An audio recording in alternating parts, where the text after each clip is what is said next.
Ya, saya masih bersama dengan Pak Anies Baswedan, masih di kediamannya Pak Anies, dan juga masih dalam suasana Lebaran, tapi juga ngomongin soal Jakarta. Tadi berat banget ngomonginnya soal dalam rumah gitu, kita rileks saja ya Pak ya. Tapi kalau bicara mengenai Jakarta ini kan memang dikenal sebagai masyarakat yang keras gitu. Kotanya keras nih, katanya ibu kota ini. Artinya juga katanya dibutuhkan pemimpin yang sebenarnya powerful gitu. Sebenarnya yang mau dibangun suasananya nanti dalam kepemimpinan Bapak dan Bang Sandi gitu, seperti apa sih Pak? Suasana seperti apa? Apalagi juga merangkul seluruh golongan majemuknya masyarakat Jakarta. Iya, jadi kita ingin membangun suasana Jakarta yang sahabat bagi semua. Suasana warga yang saling menghormati, saling menghargai, bisa hidup bersama, bisa bekerja sama, dan merasakan kemajuan dan kebahagiaan bersama. Dan kalau bicara tentang keras, maka justru Jakarta itu harus dibangun sehingga suasananya menjadi bersahabat. Jadi kalau Anda melihat tempat itu kotor, ya Anda harus bawa yang bersih.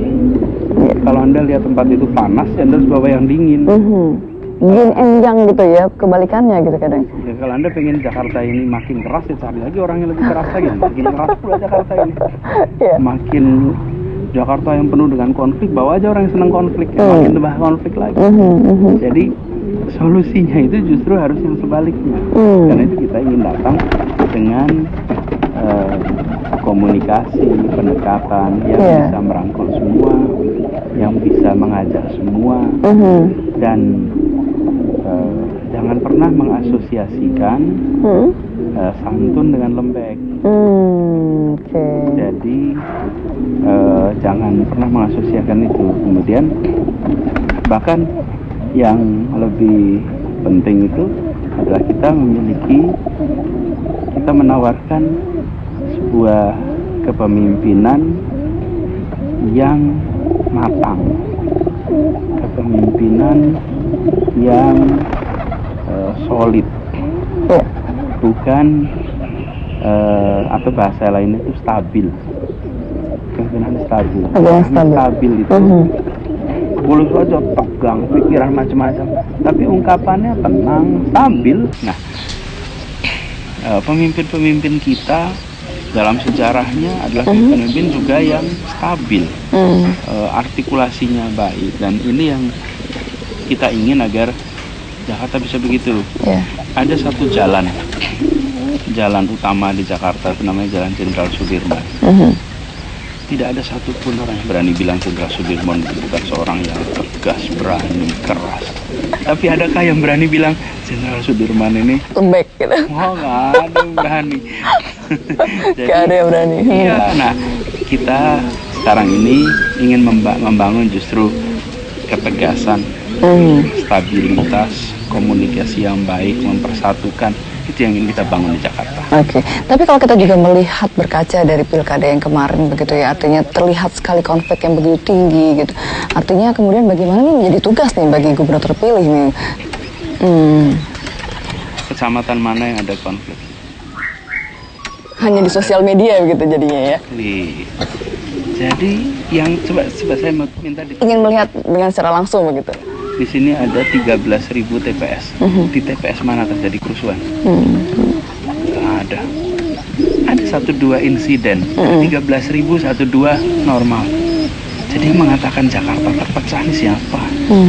Jakarta terbelah ini siapa?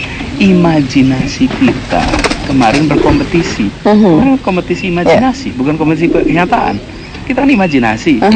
Hanya sekarang itu kita juga hidup di dunia nyata dan dunia imajinasi. Namanya virtual world. Nah, di dunia virtual inilah yang terjadi kompetisi yang luar biasa kuat. Jadi kalau coba Anda datang sebuah kampung, sebutlah yang pilihannya 50-50 gitu. Jadi 50-50 jadi seimbang. Aman. Tenang aja tuh, baik-baik aja. Jadi kita ingin sama-sama mendudukkan, jangan kita terbawa dengan pandangan Jakarta terpecah. Coba tunjukkan di mana pecahannya, di mana konfliknya. Nah, apakah itu terjadi hanya di Jakarta? Tidak. Karena itu kenapa kita salam bersama. Sudah selesai pilkada. Kalau ada yang masih jelekin Anies, jelekin Sandi, nggak usah dijawab. kalau ada yang masih mau muji-muji, nggak usah diterusin, udah selesai. Jadi mengkritik Anies nggak ngurangin suara, memuji Anies juga nggak nambah suara. Betul. Sudah selesai. Nah, sekarang bagian kita adalah bekerja sama untuk membangun Jakarta. Keberhasilan pemerintahan inilah keberhasilan warga Jakarta.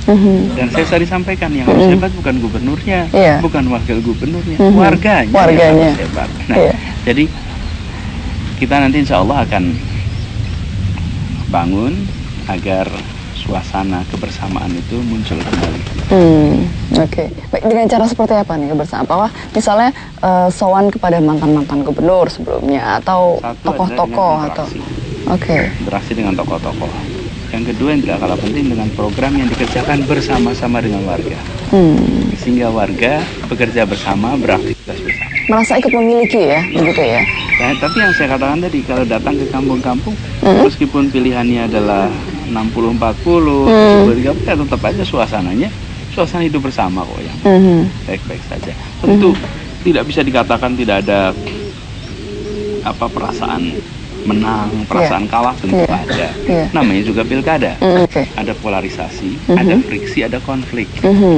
Itu beda. Yang terjadi itu polarisasi. Baru polarisasi sebenarnya. Ada beberapa friksi. Tapi kalau di media sosial sudah sampai level konflik. Tapi kalau di masyarakat polarisasi ada. Nah, ini sekarang cairkan lagi dengan kegiatan bersama, dengan interaksi, dengan silaturahmi. Oke, jadi kan memang semua untuk kebaikan dari warga Jakarta, begitu ya. Oke, pagi dalam momen-momen seperti sekarang ini kan, dalam momen Lebaran, silaturahim, begitu ya. Artinya ini adalah momen yang baik ini untuk artinya merangkul semua pihak. Oke, kita masih punya di segmen berikutnya. Kita akan kembali lanjutkan obrolan dengan Pak Anies Baswedan usai jeda pariwara berikut.